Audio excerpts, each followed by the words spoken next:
কুমিল্লার ১৪ গ্রাম থেকে ৪০ কেজি গাঁজা উদ্ধার সহ একজনকে আটক করেছে র্যাব ৭ চট্টগ্রাম।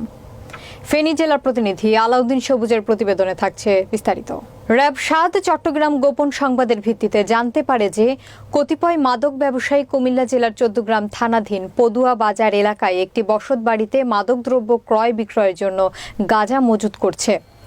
এমন তথ্যের ভিত্তিতে ২৯ জুন শনিবার আনুমানিক ৪টার দিকে র্যাব ৭ চট্টগ্রামের একটি আভিযানিক দল ওই এলাকায় বসতঘরের কাছে পৌঁছালে র্যাবের উপস্থিতি টের পেয়ে কতিপয় এক ব্যক্তি কৌশলে পালিয়ে যাওয়ার চেষ্টাকালে র্যাব সদস্যরা তাকে আটক করে।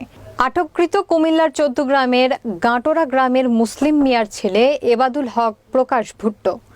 পরবর্তীতে উপস্থিত সাক্ষীদের সম্মুখে আটককৃত এবং আসামিকে জিজ্ঞাসাবাদ ও তল্লাশি করে তার দেখানো এবং শনাক্ত মতে বসতঘরের সিলিংয়ের উপর থেকে তার নিজ হাতে বের করে দেওয়া মতে ৩টি প্লাস্টিকের বস্তার ভেতর হতে মোট ৪০ কেজি গাঁজা উদ্ধার করা হয়। আটককৃত আসামিকে জিজ্ঞাসাবাদে জানা যায় সে তার সহযোগীদের সাথে পারস্পরিক যোগ সাজশে দীর্ঘদিন যাবৎ সুকৌশলে মাদকদ্রব্য কুমিল্লা জেলার সীমান্তবর্তী এলাকা হতে স্বল্প মূল্যে সংগ্রহ করে ফেনী সহ পার্শ্ববর্তী জেলার বিভিন্ন মাদক ব্যবসায়ী ও মাদক সেবনকারীদের নিকট অধিক মূল্যে বিক্রয় করে আসছিল।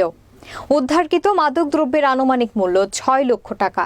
পরবর্তীতে আইনানুগ ব্যবস্থা গ্রহণের জন্য আটককৃত আসামি এবং উদ্ধারকৃত মাদকদ্রব্য কুমিল্লা জেলার ১৪ গ্রাম থানায় হস্তান্তর করা হয়েছে।